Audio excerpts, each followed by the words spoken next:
100 वर्षों के बाद भी रानी चित्रा अभी तक जवान और खूबसूरत थी।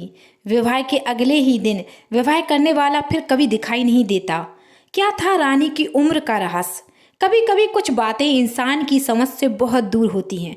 ऐसी ही बिल्कुल समझ से बाहर थी रानी चित्रा किसी चमत्कार से कम नहीं थी।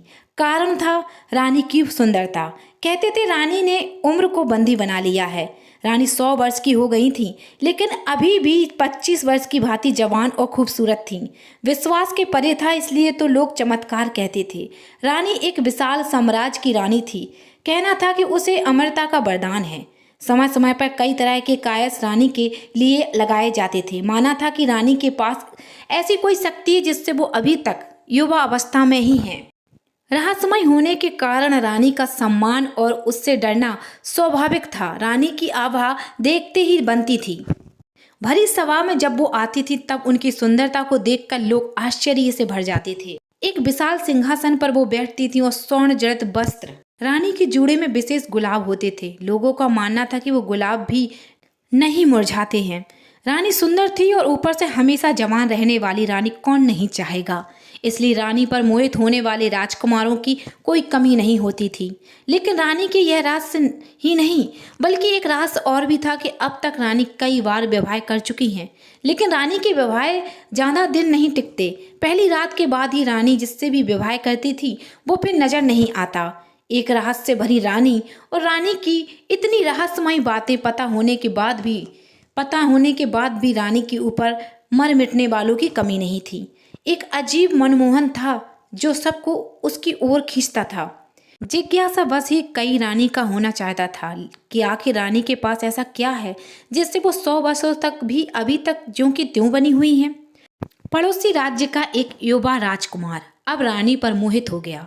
रानी को प्रस्ताव दिया कि वो उससे विवाह करना चाहता है। बड़ा बहादुर था। कई दिनों के बाद उसने यह निर्णय लिया था। रानी को मिलने वो सभा में आया। रानी ने कहा कि मुझसे विवाह क्यों करना चाहते हो? राजकुमार ने बोला, न करने की एक वजह आप बता दीजिए। हमेशा युवा और इतना रहस्य इसमें अपनाना चाहता हूँ।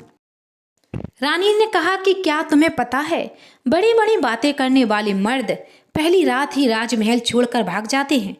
राजकुमार बोला कि वो भागने वालों में से नहीं है। रानी बोली, हमने यह दावा पहले भी सुने हैं, लेकिन जिस आश्चर्य को देखने वो आते हैं उसे देखने के बाद किसी को दिखाई नहीं देते हैं।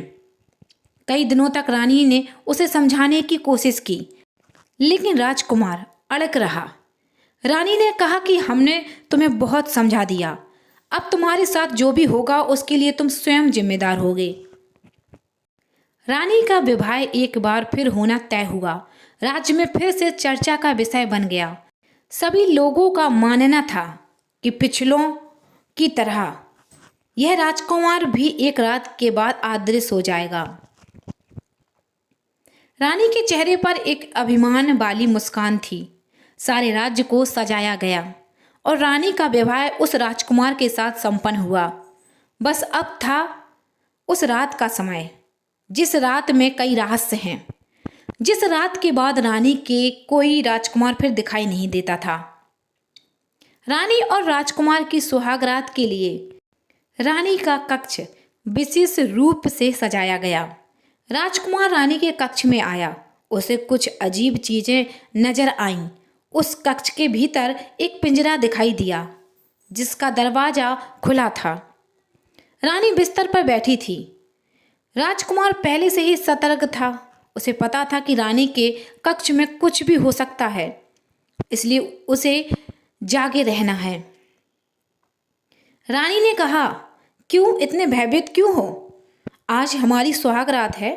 रानी खड़ी होकर राजकुमार के पास आ गई।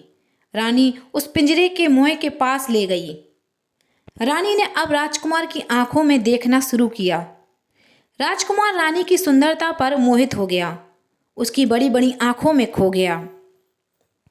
राजकुमार ने रानी के बाल खोलना चाहे, उसके जूड़े को हाथ लगाया, उसमें लगे गुलाब के फूलों को निकालना चाहा। रानी डर गई और तुरंत ही राजकुमार का हाथ पकड़ लिया। रानी को डरता देख राजकुमार रुका, फिर सोचा, हो ना हो इसमें ही कुछ राज है। उसे पता चल गया था कि इन फूलों में कुछ रहस्य है। रानी के मना करने पर वो उस समय रुक गया, लेकिन उसके मन में यही था कि अब उसे इन फूलों को निकालना है। राजकुमार ने रानी को थोड़ी देर सहलाया, फिर एकदम से उसके गुलाब को जूड़े से निकाल दिया। रानी जोर से चिल्लाई, कहा था उसे मत छूना। एक गुलाब निकलते ही रानी कुछ वर्ष अधिक आयु की हो गई। रानी अब गुस्से से लाल हो गई। राजकुमार बोला, अच्छा तो यह है तुम्हारी आयु का रहस्य। अभी एक गुलाब निकाला है, अगर पूरे गुलाब को निकाल दिया जाए तो तुम पूरी वृद्ध हो जाओगी। राजकुमार बोला, मैं तुम्हारा पति हूँ, मुझे अभी भी तुम बता सकती हो आखिर यह गुलाब क्या है और तुम्हें कहाँ से प्राप्त हुए हैं। रानी डरी और राजकुमार के पास आई, बोली कि अगर तुम मुझे यह गुलाब दे दो तो मैं तुम्हें सच बता दूंगी। राजकुमार ने गुलाब दिया और रानी ने गुलाब लेते ही राजकुमार को पिंजरे के अंदर धक्का मारा।